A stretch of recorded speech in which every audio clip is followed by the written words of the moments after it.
دنیا میں 4 طرح کے لوگ پائے جاتے ہیں۔ پہلا بندہ وہ جس کو اللہ نے مال بھی دیا ہے، علم بھی دیا ہے، شعور بھی ہے، ضروریات دین کا علم بھی ہے، اللہ تعالیٰ نے اس کو فہم عطا کیا ہے، علم دیا ہے، اور وہ اس مال میں اپنے رب سے ڈرتا ہے کہ اس کو غلط جگہ خرچ نہیں کرنا، اور صلہ رحمی بھی کرتا ہے، رشتہ داروں کے حقوق کا خیال بھی رکھتا ہے، اس میں جو اللہ کا حق ہے اس کو بھی ادا کرتا ہے، صلہ رحمی بھی کرتا ہے، اللہ کا حق ادا بھی کرتا ہے، اور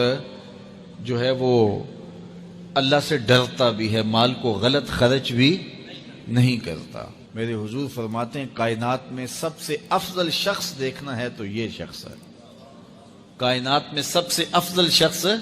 یہ ہے کہ جس کو مال بھی دیا گیا اور جس کو علم بھی دیا گیا، اور وہ گڑبڑ نہیں کرتا،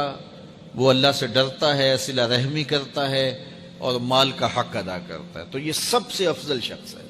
دوسرا وہ شخص جس کے پاس علم تو ہے لیکن مال اس کے پاس نہیں ہے، اور وہ نیت کا بڑا سچا ہے، سچے دل سے کہتا ہے اگر میرے پاس مال ہوتا تو میں فلاں کی طرح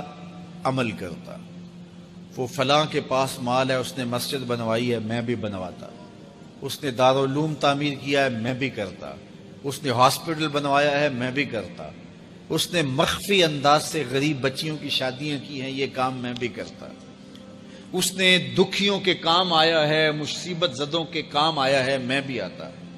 تو وہ کہتا ہے کاش کہ میرے پاس، اور یہ سچے دل سے کہہ رہا ہے، یہ نہیں کہ ہوتا تو پھر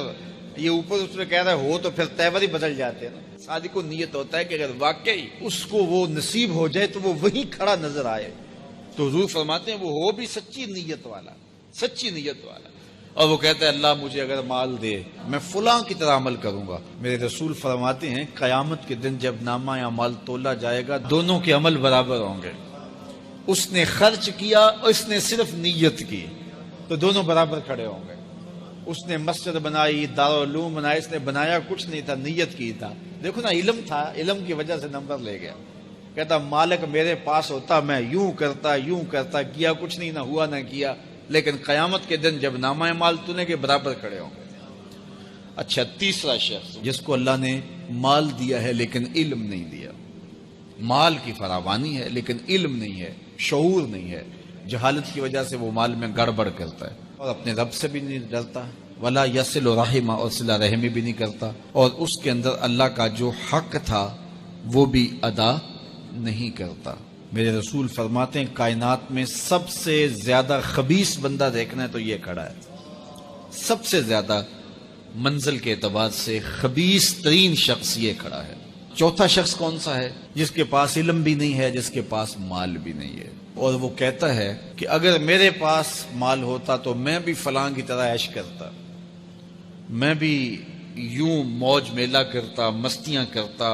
شرابوں کے جام لڑاتا، یوں ناچ گانا کی محفلیں، رقص و سرود کی مجالس منعقد کرتا، میں بھی پھر من کی خوشیاں پوری کرتا۔ تو وہ جہالت کی وجہ سے وہ کہتا ہے کہ اگر میرے پاس مال ہوتا تو میں بھی اس کی طرح عیش و عشرت کرتا۔ اللہ اکبر۔ میرے رسول فرماتے ہیں کل قیامت کے دن جب نامہ اعمال تولے جائیں گے تو دونوں ایک ہی جگہ پہ کھڑے ہوں گے، اس نے کیا بھی کچھ نہیں لیکن اس کے ساتھ کھڑا ہوگا۔ اب ان 4 لوگوں میں سے کسی ایک جگہ تو کھڑا ہونا ہے ہم نے، جس کو اللہ نے مال بھی دیا ہے، علم بھی دیا ہے، تو وہ کہاں کھڑا ہوتا ہے؟ اور جس کے پاس علم ہے مال نہیں، جس کے پاس مال ہے علم نہیں، جس کے پاس نہ علم ہے نہ مال ہے، تو ہم میں سے ہر شخص کسی ایک پوزیشن میں تو ہے۔ اب ہم اپنے آپ کو کھڑا کریں اور ساری زندگی پھر وہاں کھڑا رکھیں، خیر کی راہ پہ کھڑا کریں کہ مالک شعور بھی دے، اپنی راستے کے اندر خرچ کرنے کی توفیق بھی دے، مال بھی دے اور توفیق بھی دے، تاکہ میں ان بندوں میں سے ہو جاؤں جن پہ تیری رحمتوں کا نزول ہو۔